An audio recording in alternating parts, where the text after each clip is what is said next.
There's something vulnerable about performing certain pieces on stage. Yeah. Especially when the choreographer kind of shares the story of what that piece is for them. Dance Journey! With Tracy in LA. Hi, everyone. Welcome back to my podcast, Dance Journey. Today we have Yari Rivera. Hello. And we are excited because I feel like I've been having all of Yari's close friends on the podcast You lately. have. You really have. And Yari's like, where's my episode? Wait, I'm just kidding. Like I want to feel included too.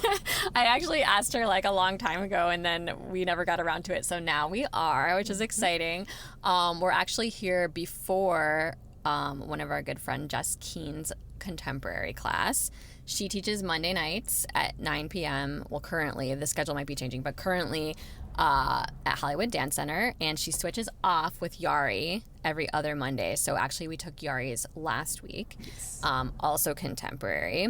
And we're going to talk a little bit about like their classes and the style that they do. But first, let's talk about how me and Yari met. Because we're actually not sure. We don't know for sure. We're going to see if our stories match.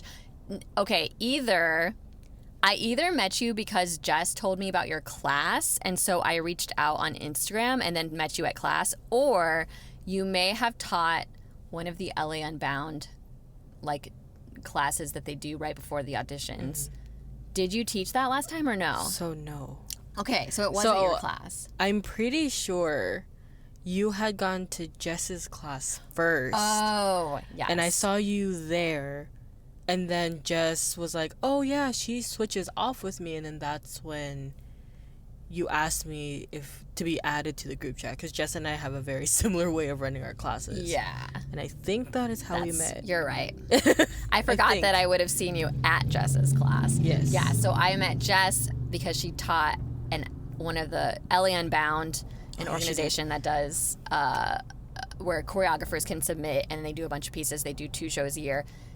Every time before they have their auditions come up, they do like a week or 2 weeks of classes for like usually a really good price, like a bunch of different types of classes. And so Jess taught one of those. I met her through that, found out I really liked her style, found out about her class at Hollywood Dance Center, and then met Yari there because she also takes her class, and then found out Yari teaches the other weeks. Also love Yari's class. Let's talk about Yari's class. I love Yari's choreography so much. Yari's always joking like, oh, I'm like kind of a mess at class. No, because I am a mess, Tracy. You can always tell when I'm like actually fully prepared for a class versus if I choreographed it with my 45-minute drive to Hollywood Dance Center from home. You can always tell, and it's so bad. I cannot tell. No, you can tell by the amount of times I'll pick up my phone and watch that little video. Oh, okay. I don't think about that because usually when you're looking at your video, I'm just happy that I have more time to practice on my own. I'm like over in my corner like, okay, good, I'm going to go over these moves. So I'm not really thinking about the fact that you're looking at your video. No, I know. Like Jess will watch me and start laughing because she knows that I don't know it as well as I should. I'm just impressed that you can come up with choreography in the car on your way to class. I can't do it anywhere else. Every single piece I've choreographed, like every single combo, have always started in the car. Really? For some reason. Even if you have time, it first comes to you in the car? The only time I'm usually like inspired to choreograph is in the car, and I don't know why. Is it just because that's where you're blasting your music? No, but I can have my AirPods in. Yeah. At like home. Yeah, but do you? No, I mean, I could. But don't you work during the day? Unfortunately. So you're probably not blasting music in your ears during work, or are you? Unless I'm doing like administrative work. Yeah. I could be. Yeah. Well, I feel like it makes sense that you do it in the car because you're like at work during the day thinking about your actual job, and then you're in the car and you're like, okay, my music time, and maybe that's just when you like. Or I just thrive under the stress of traffic. of traffic, or like only having 40 minutes to choreograph something, so I need to choreograph something. Okay, I know some people do really well under pressure. Yeah. And that's maybe just you. It definitely is. That's why I'm in healthcare. Yeah, so you work in healthcare during the day, which is just like, we're going to get more into it, but it's just crazy to me that you have a full-time job. But the amount of dance things you do is like so enormous. So I'm excited to talk more about that. But back to her class, her choreography is gorgeous. I don't know, like, once I finally can get it, because it always takes me like a minute, like I always ask like so many questions. And okay, but you do amazing every time. So. Because you answer my questions well, and I have time to practice while you're looking at your video. But it's like such a nice mix of like a little bit of athletic floorwork contemporary, but then a lot of like lyrical vibes in my mind. How would you describe your style? No, 100% that. Okay. I grew up doing lyrical. Okay. Not as much contemporary as I do like in adulthood. Yeah. For the longest time I couldn't even tell you what the difference between lyrical and contemporary was. Yeah. For the longest time. So obviously because of that, a lot of my choreo is very lyrical and technical, and I want it to be more angsty and contemporary. We're getting there. I think but it's I like so both. Perfect how it is. I think like it's a both, really yeah. nice like mix of that, because a lot of the classes I'm taking right now are mostly just angsty, and then when I take you, which is only twice a month, I'm like, oh, I can like do this attitude turn, and like, I mean, I'm not super like, I don't have years and years and years of experience with lyrical, but I really just think it's beautiful, and I love to get better at it. So I feel like whenever I take your class, it like helps me grow. I'm like, oh, this kind of turn, okay. And you bring back stuff from I'm like, oh wait, I did learn that in ballet class. When I tell you the amount of times I'll go back through old dance videos to remember what my teachers did with me, and I'm like, oh yeah, I like that step, like that. I don't know what they're actually called, but it's the up and over thing that I like to do, like the floor leap that I like to do. Yeah. Wait, I'm trying to remember. Wait, what floor leap? I did it in a few combos. It's on the floor or comes off the floor? It's on the floor, but I'll usually do it to get into like some coupe turn into a jump. Okay. But that one specifically, I completely forgot about that until I like rewatched an old dance video. Ooh, the lights just came on. Sorry. Wait, what lights? Oh, the tree lights. There's like a lot at Hollywood Dance Center. There's like a line of palm trees, and it's really pretty. They light them all up, even though it's not like the holidays. Yeah. I guess they just never take them down. It's good. We're gonna see if we're gonna end up needing a light or not. Maybe we'll be good. We'll see. But anyways, what was I saying? the floor leap. Okay, Oh, the floor leap. why am I not picturing this? How can you leap on the floor? So you start on your bottom, and I usually do it on my right leg. You kick your right leg out, and you go up and over. You usually Wait, is this the one we land did on your last knee. week? Did we do it? I don't think I did it last week. Oh, okay. I think I did it 2 weeks ago. Okay. I think. Okay. But it's like you land on your knee. Usually how I'll land it is into like a prep, like a lungy prep, into a turn. Okay. And that's usually how you get up off the floor. I see. Okay. And you remembered that from looking at old videos and stuff. Yeah. Yeah. I think I went down like a rabbit hole, as we all do, for dance videos. Yeah. Because I couldn't think of choreography to save my life. And I remember watching that, and I was like, right, that used to be one of my favorite things. So then I just started putting in a bunch of combos, and she won't be mad at me for saying this, but Jess absolutely hates that thing. Okay, she won't be mad at me, but she absolutely hates it, and it's so funny to me. Once we're in the studio, you need to show me, and then I'll probably be like, you've done it. You've definitely done it. I don't know why I can't picture it in my head right now. You've done it. You've done it so many times with me. I'm picturing something random because I'm thinking of an actual leap. But yeah, so love Yari's class. Jess's class is a little less lyrical, more like angsty contemporary, a little more floor work. They both do a lot of floor work, but Jess is like a little bit more. Honestly, and then Jess sometimes will have a tiny bit of lyrical. I feel like your guys are so similar, except yours is just a little heavier on the lyrical, and Jess is a little heavier on angsty floor work. We've discovered that we are essentially the same. Okay. There was a few instances during this last season of Unbound where obviously Jess and I will meet to like show each other choreo or like workshop choreo. And there were a few times where I had showed her something and she literally like would fall to the floor and start laughing. And every time I'd ask her like, why are you reacting like that, right? And it was because that same exact like phrase is in her in her piece. Yeah. So we were just like, man. That's what I loved when I first started taking both your classes, because all of those type of moves were kind of new to me, like until I started doing that. And I loved that you guys both did similar stuff, because then I was like, oh good, I can work on this again. Yeah. So it's like really helped me to grow at those specific type of moves. So that's been like really awesome. So yeah, that's kind of that's how I know we know each other. That's how her class kind of goes. But we want to hear Yari's dance journey. So first of all, talk to us about what your current dance life, what does it look like, especially because you do have a full-time job. Tell us what it looks like right now, and also maybe what it looks like in different seasons, because I know you do different types of things in different seasons. Yes. So right now I'm not doing too much. Usually I'll just take the Monday classes. Like, I'll either teach them, like we've been saying, or take Jess's, like we've been saying.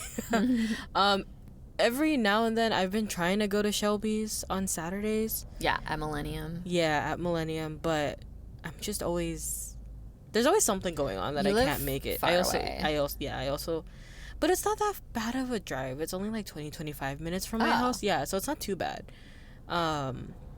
There's that, and then I also teach with Casey. We teach at a dance studio out in Covina, which that one's a far drive from my house. She told me about that one. She was also on the podcast. Yes, she was. Casey Takata. I love Casey. Casey, if you watch this, I love you.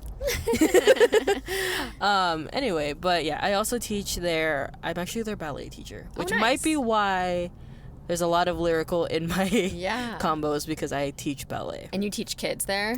Or adults? So I teach the littles, and then I will teach the comp team. So they're between 14 and 17, I believe. Oh, nice. Right now, we're not having too many classes just because they're in like their peak of comp season. They're actually about to finish, I believe, this weekend. Okay. They have nationals this weekend. And then we're going to resume back to our classes, and I can be back to my mean ballet teacher self. Do you go to nationals with them then?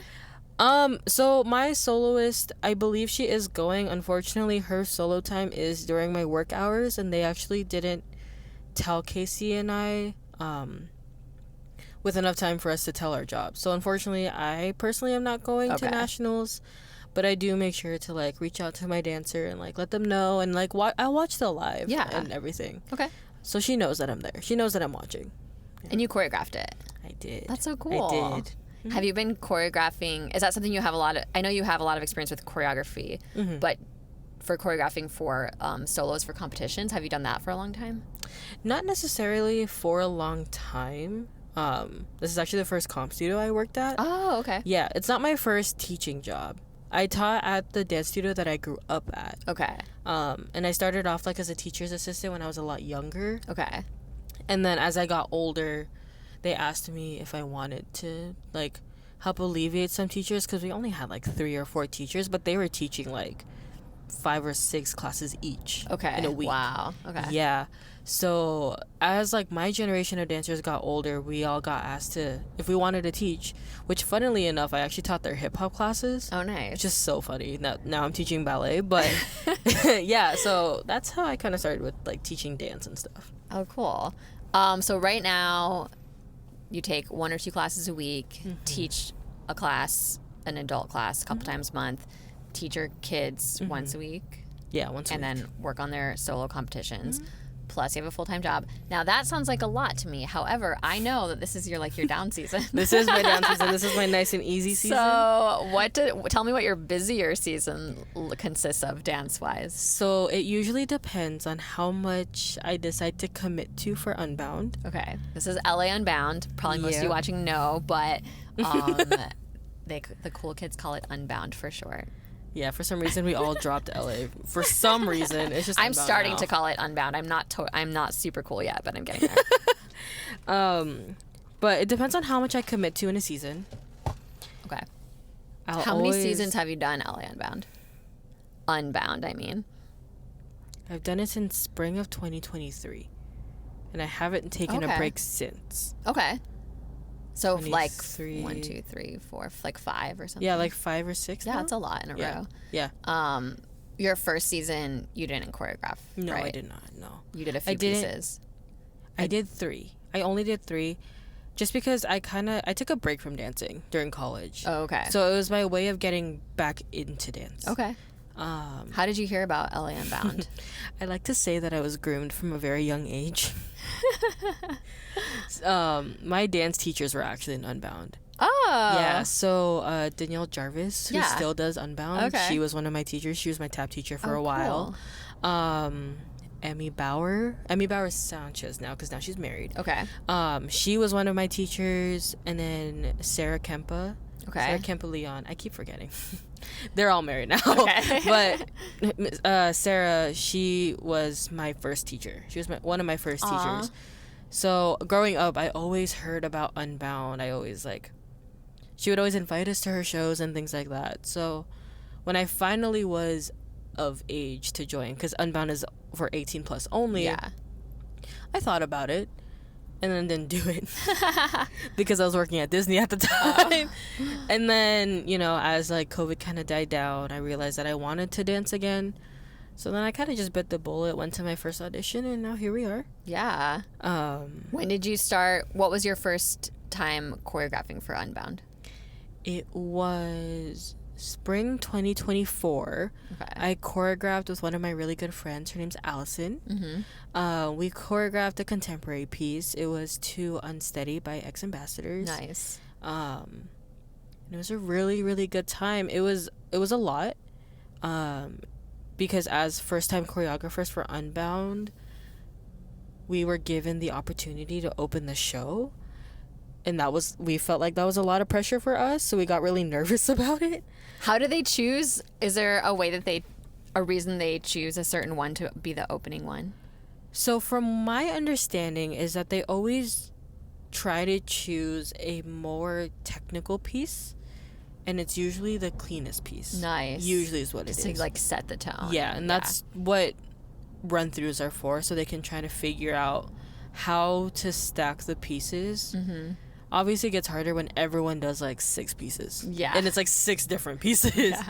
But that's usually what run-throughs are for. And then I guess like our piece was just the piece that they wanted to open the show, so cool. which was a very, very big honor. Yeah. And it was great. I mean, it was our first time choreographing. We didn't think that we would be given that opportunity. We thought we would just be in the middle of the show somewhere. So yeah. That's so cool. Now, I'm debating if we need, let's see, I think we're going to need some light here. Let's see what's going on. Hi, everyone. So I wanted to tell you about my new book, The Tracy in LA Newsletters 2010. This is my very first memoir. There will be more. It's not like a normal memoir where you're looking back on your life and reflecting on it and writing a book about it.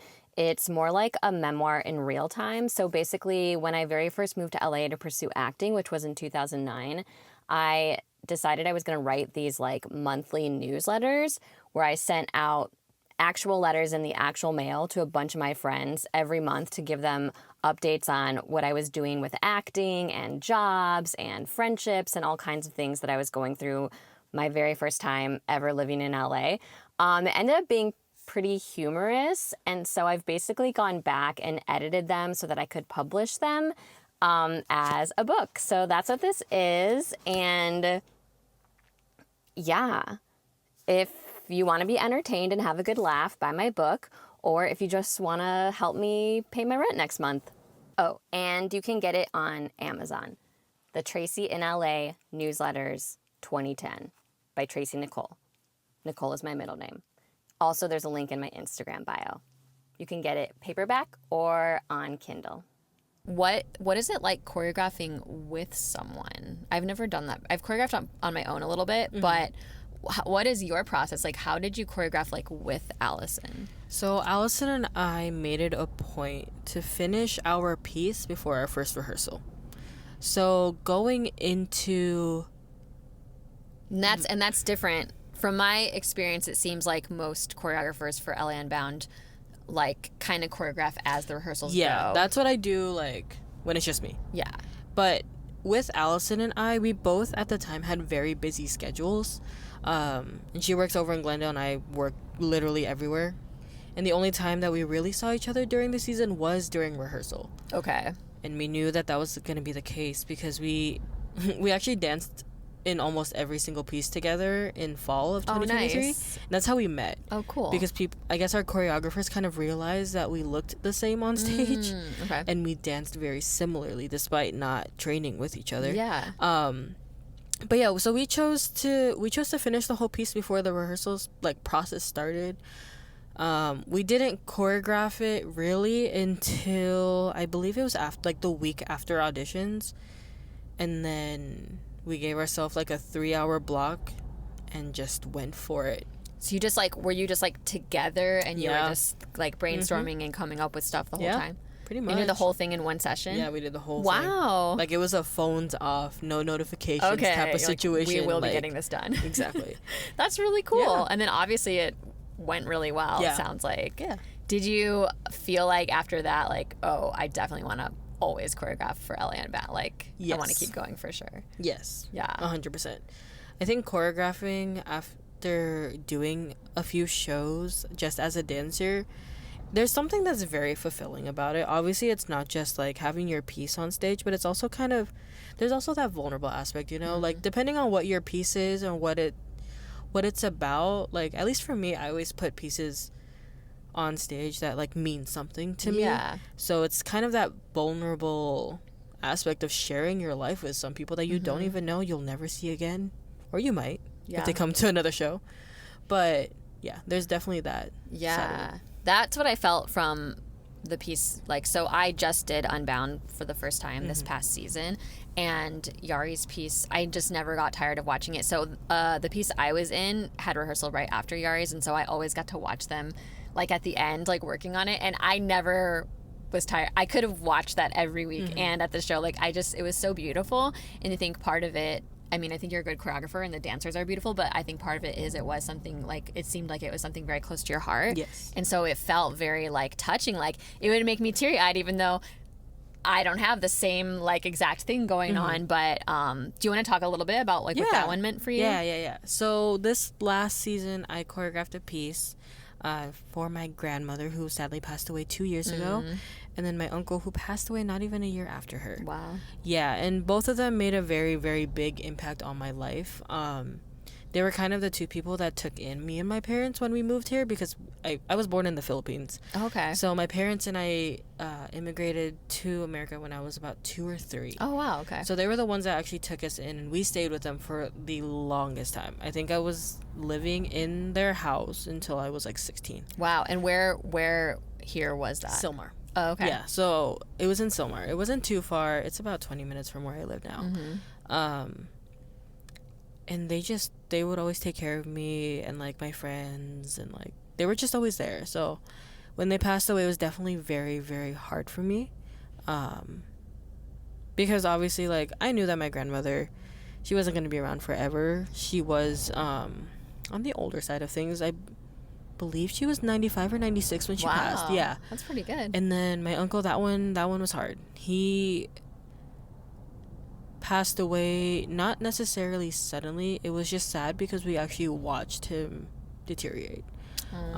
He unfortunately had cancer. So it was definitely watching that versus what happened with my grandma. And my grandma, that her story is also very interesting. She actually went to the Philippines with my uncle, who passed away, as a vacation. And she suffered respiratory distress when she was over there. Yeah, so she passed away when she was in the Philippines. Oh, so it's like she wasn't like having health problems before that necessarily? I mean, she had pneumonia, but it wasn't to the Okay. point where it would cause concern. Whoa. Yeah, So it's but like kind of unexpected. And it was yeah. it Oh, definitely that's crazy. was. Yeah, that whole time period in itself was crazy. You went through like two very different versions Yeah. of passing away. Yeah. Like Yeah, one that's just so sudden, and then one that's Yeah. like they're both hard in different ways. yeah, Yeah. yeah. Like, it was hard for my grandma because obviously I was still here, and we didn't know what to do. I mean, like, luckily my dad was part of this like activist group in the Philippines, and they're still very active, so he was able to call his friends there, and they were able to help. But unfortunately, obviously, by the time they got there, it was too late. But at least they were able to help as much as they could. And then with my uncle, it was kind of the same thing, but it was harder for me because obviously now I have a very much like deeper understanding of medicine. So being in like the ICU, being at the hospital, being like everywhere, because I was always a designated person that would like be with him, just because I was one of the only people that understood what they were talking about. So I would always be there, and then just kind of like, I don't know, that whole thing was kind of just hard because as a family we made that decision to not necessarily tell him that he was dying. Oh. Purely because of how he is as a person. And we just knew that if he had known that, he wouldn't have fought for as long as he did. So we just chose to keep it that way. But yeah, you like want to keep him as long as possible. Exactly. But yeah, so when the season started, I always had the idea to choreograph a piece for my grandma, and then Alex Warren happened, and he came out with just a perfect song now, didn't he? I choreographed to Save You a Seat by Alex Warren. And then my uncle passed away. And then I was like, well, they both made a very, very deep impact on my life. So I'm going to do it for both of them. And that's how Two Chairs happened. Yeah. And then, you know, like, UDA Nationals happened in January. And then Minnesota Dance with Roses. And I said, I want to dance with Roses. Yeah. So I danced with Roses. So we danced with roses and chairs, and that was a fun time. That was really cool. Yeah. They all had roses at the end, and then wasn't it your grandma's voice at the end or something? It was. There is a video of my grandma. She was on FaceTime, I believe, with my cousin, and she just told them that she loves them, and we have that video. All of the siblings have a little Build-A-Bear with her voice in it that says that. So I was like, well, I want that too. Yeah. So I found the clip and then just put it at the end. That was really cool. I just loved it. What broke me on stage. I did so well, and then I heard that and I was like, oh, I'm gone. Goodbye. Lost it. Wait, was that in every performance or the last one? No, it was only the last one, and I don't know why. Probably because it was the last one. Maybe.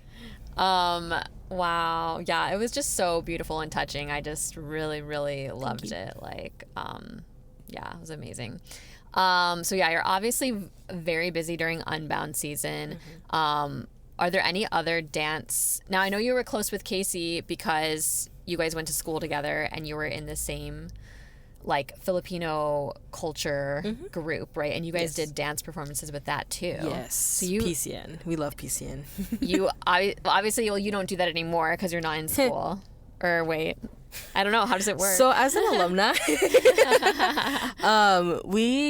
some of us will get asked to come back, not necessarily to perform, but we'll get asked to come back to choreograph. Okay. This most recent show, right out of Casey's show, because Casey coordinated PCN 39. Casey and I got asked to come back to choreograph their contemporary piece. Oh, cool. So I did that with Casey, and that was fun. That's a lot of choreographing. You obviously love it. We're gonna still go back to kind of how you got started, but currently, do you prefer performing or choreographing, or like them the same, or what? How do you feel about that? I think performing. Okay. We all know I love choreographing. Otherwise, I wouldn't be teaching a new combo every 2 weeks. Yeah. But there's something about performing that is probably why I just keep coming back to dance. And maybe it's just the egotistical side of me that really likes when people watch me and cheer me on. But I don't think so. I think you just. But I think it's just, like I said earlier, there's something vulnerable about performing certain pieces on stage. Yeah. Especially when the choreographer kind of shares the story of what that piece is for them. Yeah. Yeah. Random question, when you're at Unbound auditions, Mm-hmm. Is there something that draws you to certain pieces more than others? When you go to Unbound auditions, they have they used to have a sheet of paper. Now it's online, but you basically can put all the ones you're interested in, which a lot of it's about schedule and what ones fit in your schedule. But outside of that, is there a reason you're drawn to certain pieces more? What kind of helps you to choose what ones you would want to do? Well, other than them being my friends. I know. Well, is that the main reason? You're I just like working with these people, and so I would want to be with them. I mean, that is definitely one of the reasons. But one of the bigger things that I think about when I'm choosing the pieces that I do want to be in is kind of just what pieces do I either A, want to be on stage with, or B, what style do I want to work on? Yeah. So in fall 2023, I did a variety of styles. I had a jazz piece that was choreographed by Victoria. It was a Barbie piece, and then I was in Litsy's hip hop piece. Nice. I was in Sean's open style piece. He kind of took a spin of contemporary and hip hop and fused them, and it was beautiful. That's so cool. But I was in his piece, and then I was in this contemporary. Long story short, I just did a lot of pieces, and then the season after, I was just in contemporary. So it's either who's choreographing, what do I want to do, or like how cool does their dance look? Because at Unbound auditions, we're required to show like at least a minute of choreo. So it's like, oh, like I want to do that. Yeah. And that usually happens for almost every piece. So it's a hard time. Oh, it's a hard time for having sure. to choose it, especially like in the choreographers meeting. It's so hard choosing. It's so hard looking someone in the face and telling them no. Like it's so hard. Because then after, it's really cool how they do it. I mean, obviously, I've never been at the choreographer's meeting, but it's cool that, like, they basically have the auditions, like, running for 3 or 4 hours or whatever. Yeah, it's a really hard audition. Yeah, and then afterwards, like, all the choreographers stay and, like, and what do they do? They basically, I don't know exactly how it works. I've never been there, but basically they're choosing, depending on what dancers want, which pieces they want to be in and how many dancers they need and all that type of stuff. Then they choose, but the reason they all meet is because they have to kind of coordinate around each other, and also so that nobody's in more than 6 pieces, because that's like the limit. We like to say we fight for the death. If we're guys, fighting, like, wrestling, and if we're fighting for dancers, it's a straight up dance battle.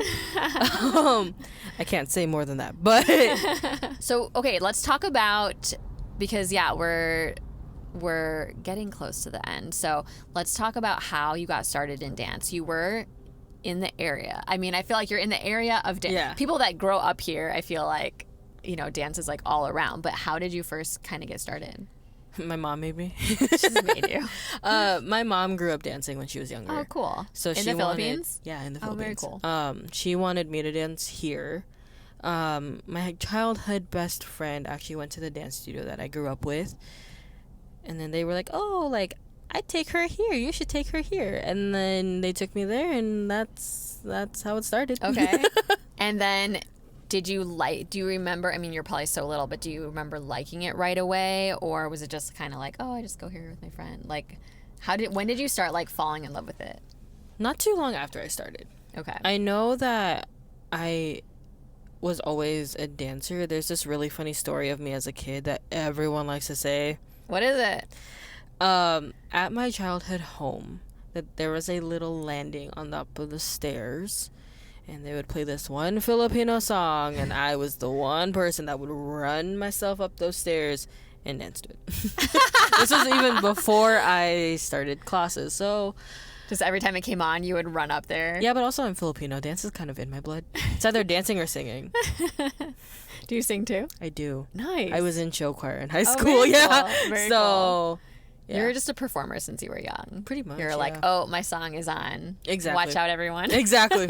Exactly. Did that. you ever have, like, stage fright, or did you always feel like, no, I'm No. supposed to be here? No, I never did. My Wow. first show. So something my studio did growing up is we would have leaders for the younger ones. Okay. And my first show, I was the leader. So I don't think I ever had Nice. stage fright. How old were you? Do you remember how old you were when you had your first show? 3 or 4. Wow. Yeah. I think I was 3 or Crazy. 4. And did you grow up doing competitive dance or no? No. Okay. I was in a family-owned dance Oh, studio. nice.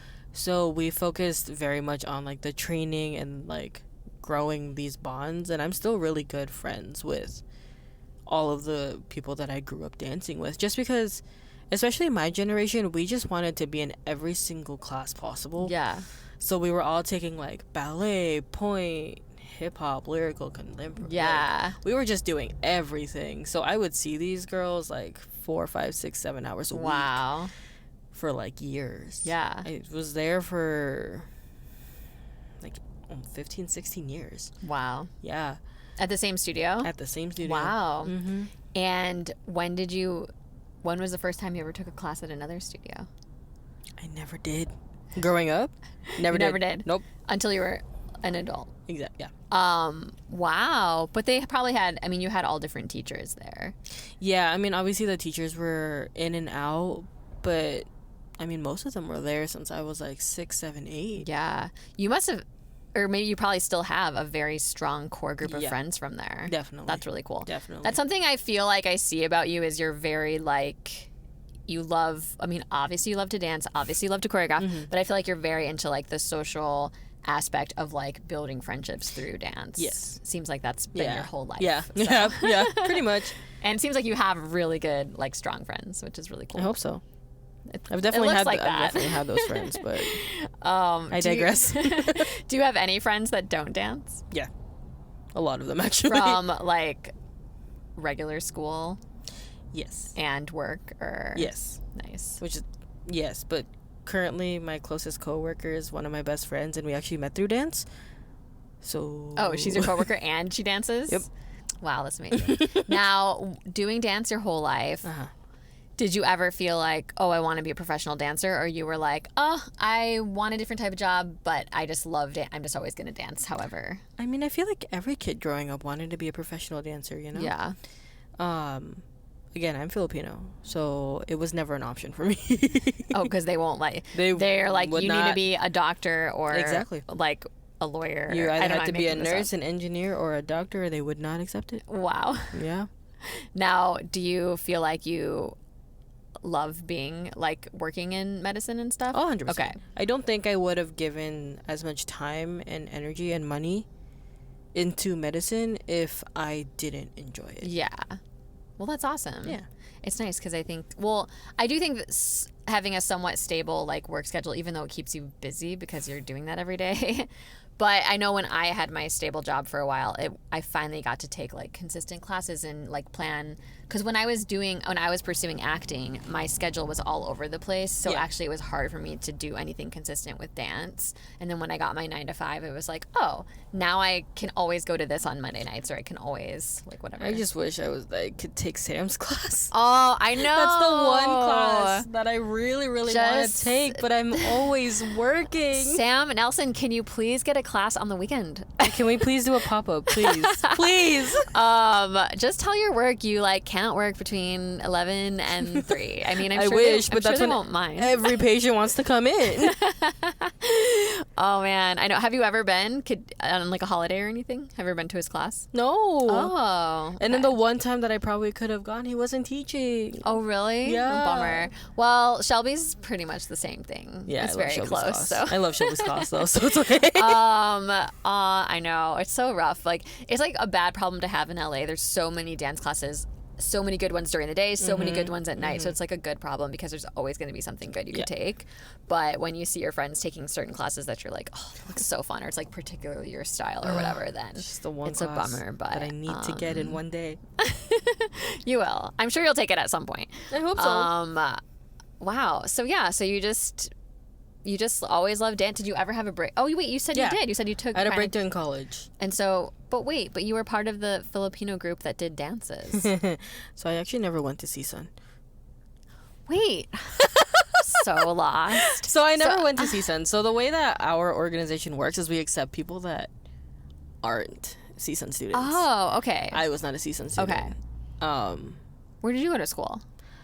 Depends on what years you're talking about, but I got my associates from College of the Canyons, and then I got my bachelor's degree from Los Angeles Pacific University. Oh, okay. Yeah. And then I got my master's degree from University of Florida.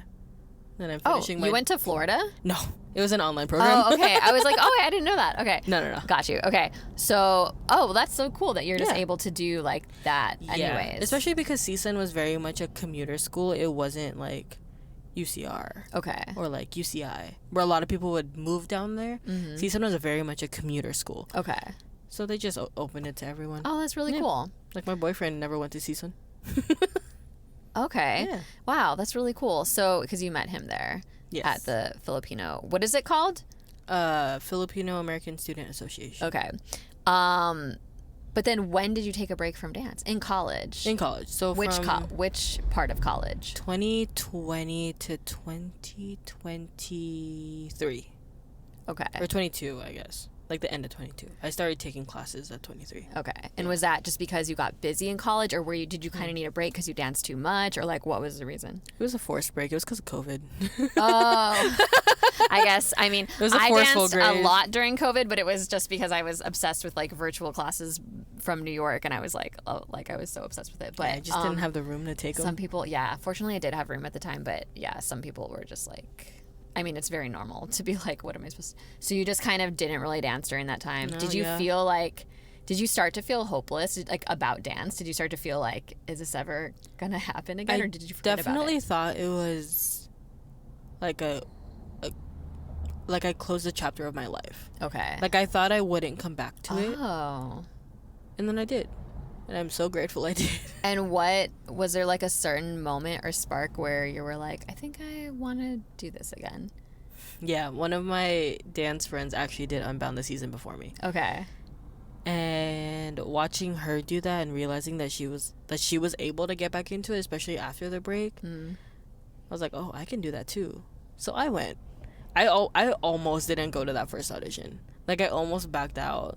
Like I had my hair up in like the ponytail, because obviously your first audition you don't know what's gonna happen. Yeah. So you come in like all ready for like an actual audition. So I was like, my hair was slicked back and everything. Like I had makeup on, and I literally was sitting in my car like, I don't think I can do this. Aw. I mean, obviously I went, but I was like, I don't think I can do this. I don't think I'm good enough. Aw.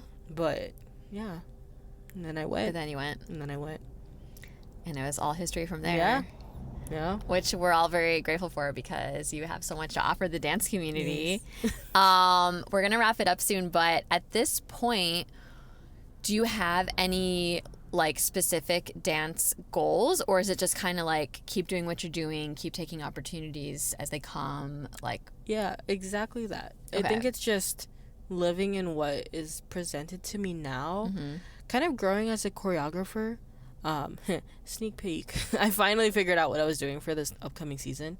yeah, I saw that you submitted Yeah, it. I'm doing spoken poetry, which is going to I- be very I hard. looked up that song because I was like, there's no way that Yari would have picked this song to put on her story, because it has nothing to, unless it was the song she's doing. Yep. I was pretty Yep, sure. So yep, I looked it yeah. up, and I was like, I looked up the guy. Yeah. And it was so interesting because it was like, yeah, it's to music, but it's more like a spoken word Exactly, thing. and that's going to be very, very difficult for me.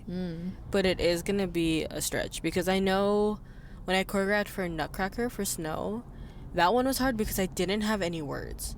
Oh, okay. That was really hard. So this one is going to be a little harder, because I do like to go on the little nuances of someone singing. Yeah. So with it just being like spoken word, we'll see how this goes. I have a vision, but we'll see if it works. I like how you seem to like to challenge yourself. It's a fun You're time. like, what are we gonna work on this time? Yeah. That's really cool. Yeah, I know this last season I wanted to work on formation transitions without them just running. Because that was something that I very much did a lot. Oh, yeah, you of. did a good job of that. Yeah. I didn't like think of that specifically, but now that you're Yeah, saying that it, was I'm the like, one thing that I oh. really was like cognizant of. Your formations were really cool. Thank you. I really enjoyed it. you. Yeah. Yeah. Oh my gosh, so cool.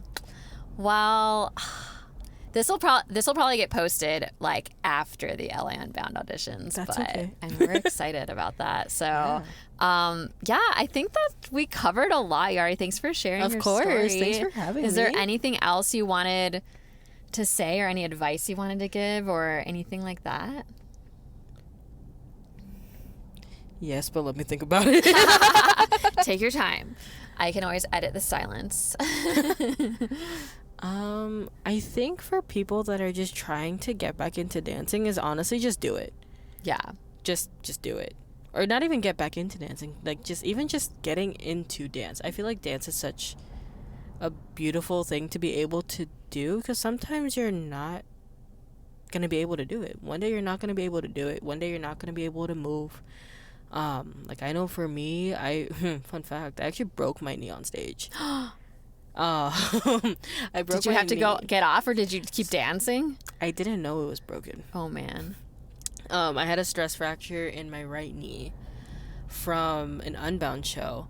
Didn't know it was broken until I literally got off of stage for the last piece I was in for the night, and I was like, oh my god, I cannot walk on my leg. And I just remember going down to the floor, and it was not a fun time. Thankfully I work in radiology, Oh. So yeah. that Monday, It's I convenient. literally was like, okay, I need an MRI now. But yeah, for those people that definitely want to dance, just do it.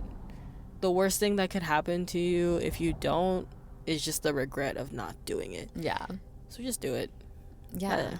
That's so yeah. good. If you want to do it, if you want to try it, just do it. And don't ever feel like you're not good enough for something, because everybody starts somewhere. And Don't let anyone tell you you can't. Yeah. Okay, I love that. Well, we gotta go so we can go to Jess Keen's class. Woo! But thank you guys for watching or listening. Please like and subscribe and rate and review and all those things. And we will see you next time. Bye.